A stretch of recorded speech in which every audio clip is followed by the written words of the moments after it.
आता आपल्या आवडत्या मालिकेचे संपूर्ण भाग मालिका प्रसारित झाल्यानंतर लगेचच पाहू शकता फक्त सन नेक्स्ट वर. भारतातील प्रेक्षकांसाठी मोफत सेवा. आई ऐक ना, तो भावला.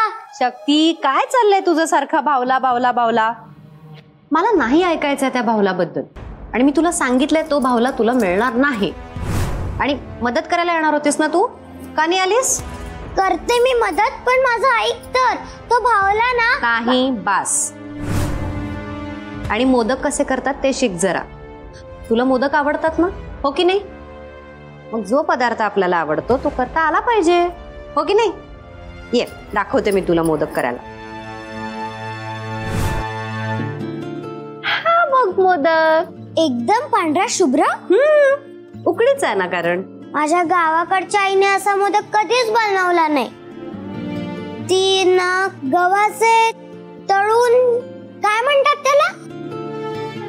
तळणीचे मोदक. हा तेच, तळणीचे मोदक करायची. पण हे सुकडीचे मोदक मिळण्यासाठी नवीनच आहेत. काय काय म्हणालीस? उकडीचे मोदक म्हणतात त्याला. तेच ते, उकडीचे मोदक. मला शिकव ना कसे करायचे. शिकवत्या. हे बघ, हा असा पिठाचा गोळा घ्यायचा आणि मग त्याला अशी पारी करायची. ही पारी करून झाली की मग त्याच्यात आपण जे छान सारण बनवलं ना, ते सारण घालायचं. आणि मग अशा रीतीने हळूहळू हळूहळू पाकळ्या काढायच्या. नीट बघा, तुला पण एक करायची आहे. आणि हा झाला 21वा मोदक. चला आपण ह्याला आता वाफवूयात. चल. आई, ओ, गणपती बाप्पाला आपण नैवेद्यात मोदक का देतो? कारण बाप्पाला आवडतात म्हणून. अच्छा. मला ना खूप वर्षापासून एक प्रश्न पडलाय. बापरे, किती वर्षांची आहेस तू?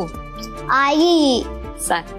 पण मला त्याचं उत्तर कोणी दिलंच नाही. मग विचार प्रश्न. काय बरं तो? मोदकाला मोदक का म्हणतात? वा, हा प्रश्न मलाही लहानपणी पडला होता आणि त्याचं उत्तर मला कमलाईने दिलं होतं. मोदक. आपण फोड करून त्याचा अर्थ समजून घेऊया. हा, मोद. मोद म्हणजे आनंद. क. क म्हणजे लहानसा भाग, लहानसा आनंद. अच्छा, मग गणपती बाप्पाला 21 मोदकच का दाखवतात? खूप गोष्टी ऐकायच्या असतात नाही आम्हाला. आई सांग ना. सांगते. अत्रे नावाचे ऋषी होते. त्यांची पत्नी अनुसया माता. ह्या दोघांनी एके दिवशी शंकर भगवान आणि पार्वती माता आणि